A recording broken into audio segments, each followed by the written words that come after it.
अस्सलाम वालेकुम। आज मार्केट 1278 पॉइंट प्लस क्लोज हुई है और 2750 पॉइंट प्लस ओपन हुई थी मार्केट। और अभी KSE 100 इंडेक्स को मैं 1 मिनट के चार्ट पे आपको दिखाना चाह रहा हूँ कि देखें यहाँ पर मार्केट ओपन हुई तकरीबन 2769 पॉइंट प्लस क्लोज हुई। उससे अगले मिनट में ही मार्केट 1376 माइनस हुई। उससे अगले मिनट में 571 और पॉइंट्स निकल गए और उसके बाद 401 पॉइंट्स मजीद निकल गए तीसरे मिनट में, और चौथे मिनट में 354 पॉइंट माइनस निकले और पाँचवें मिनट में 331 पॉइंट निकले और छठे मिनट में तकरीबन 171 पॉइंट निकल गए मार्केट से। तो 5 मिनट में मार्केट आप समझ लें कि तकरीबन माइनस होगी मार्केट, समझ लें आप, ठीक है ना। कल के रेट से भी नीचे चलेगी मार्केट। तो 5-6 मिनट में इतनी हैवी सेलिंग आई और उसके बाद फिर मार्केट आप समझ लें कि बस एक ही लेवल पे तकरीबन घूमती फिरती रही। मार्केट वोलेटाइल थी, थोड़ी बहुत थी, ज़्यादा नहीं। जो वोलेटिलिटी आपको पहले 5 मिनट में नज़र आई उसके बाद वो वोलेटिलिटी नज़र नहीं आई। तो मार्केट कुछ नॉर्मल होने की कोशिश कर रही है और नॉर्मल हो भी चुकी है काफ़ी हद तक।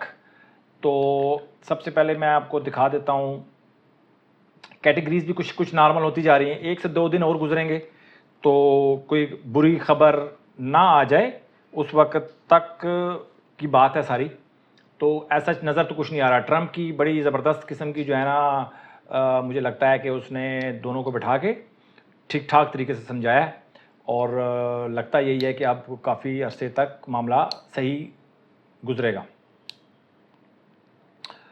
और कैटेगरी ए प्लस में अस्करी बैंक है, डीजी खान है, मैपल लीफ सीमेंट है, नेशनल फूड है। बाकी कैटेगरी ए भी है, काफ़ी कैटेगरी ए में बहुत सारे स्टॉक्स हैं जो कि आने वाले दिनों में समझ में आएगी कि ये अब कैटेगरी ए में जाते हैं या रहते हैं या ए प्लस में जाते हैं या कैटेगरी बी की तरफ मूव करते हैं।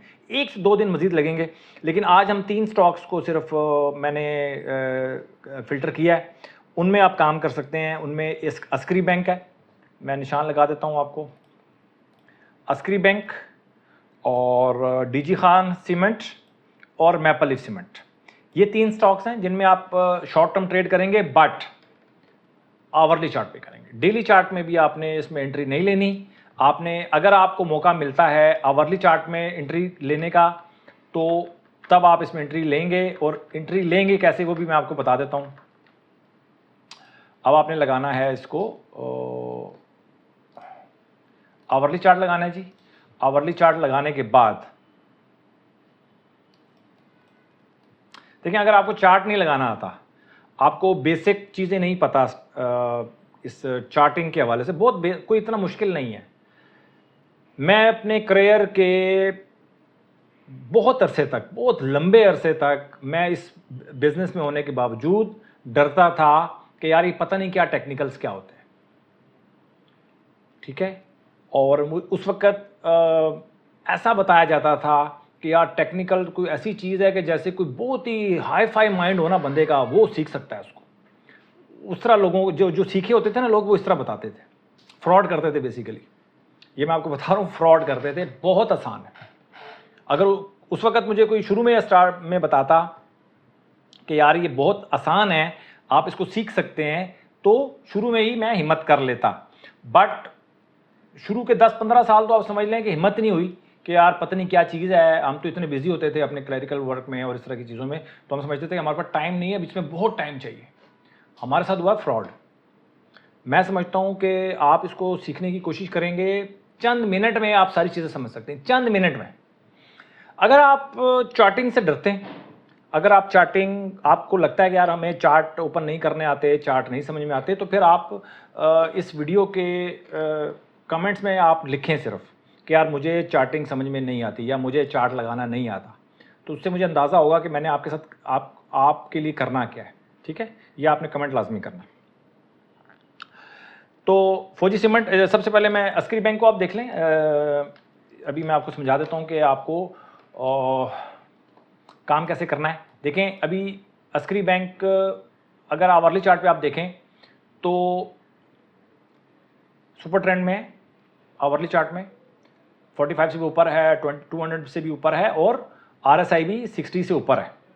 अब आपने इंतज़ार करना है कि ये नीचे आए, मार्केट करेक्शन लेगी आवरली चार्ट में ही और 55 कम से कम 55 नीचे RSI नीचे तोड़े, 55 के बाद जब दोबारा वापस 60 क्रॉस करेगा ना, वहां पे हमने बाय करना है। और ऑब्वियस है कि 45 की मूविंग एवरेज से ऊपर होगा उस वक्त, और 200 की मूविंग एवरेज से भी ऊपर होगा जब RSI दोबारा 55 से तोड़ के फिर जब वापस जाएगी 60 क्रॉस करेगी, तब आपने उसको बाय करना है। जिस कैंडल के ऊपर 60 क्रॉस होगा उस कैंडल के हाई के ऊपर आपने बाय करना है। और मेरी अगर ये बातें पसंद समझ नहीं आई आपको, तो आपने डेफिनेटली कमेंट सेक्शन में लिखा करें यार कि मेरी फलां बात समझ में नहीं आई, तो उससे मुझे अंदाज़ा होगा कि जिन लोगों को समझ में नहीं आती उनके लिए भी मैंने कुछ करना है। हालांकि बहुत कुछ कर चुका हूँ, तो मुझे नीचे कमेंट सेक्शन में बताएंगे, ताकि मैं कुछ शॉर्ट वीडियोस बना के उनको मैं डिस्क्रिप्शन में डाल दिया करूँ, ताकि आप जैसे लोग हैं जो नए आने वाले हैं उनके लिए हेल्पफुल हो सके। तो ये एस्क्री बैंक को आपने इस तरह ट्रेड करना है। इसी तरह डीजी खान सीमेंट है, उसको आप इस तरह ट्रेड करेंगे, सेम वही पैटर्न रखेंगे डीजी खान सीमेंट में भी, और उसके बाद मैपल लीफ सीमेंट में भी यही आपने पैटर्न रखना है। ये स्टॉक अच्छे हैं, अगर आप डेली टाइम फ्रेम में भी इसको बाय करना चाहते हैं तो कर लें, कोई इतना बड़ा प्रॉब्लम नहीं है।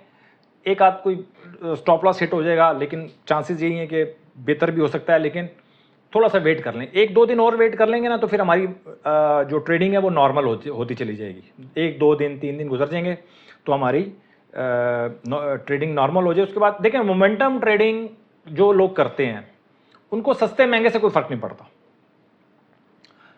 लॉन्ग टर्म जब इन्वेस्टमेंट आप कर रहे होते हैं तो वो हमें सस्ता खरीदना पड़ता है, एवरेज करनी पड़ती है, नीचे की तरफ जब जा रही होती है मार्केट तो हमें वहाँ पर कहीं ना कहीं हमें बाय करना होता है। लेकिन मोमेंटम ट्रेडिंग में हमें महंगा माल चाहिए होता है, तो हमें प्राइस से इतना गर्ज नहीं है।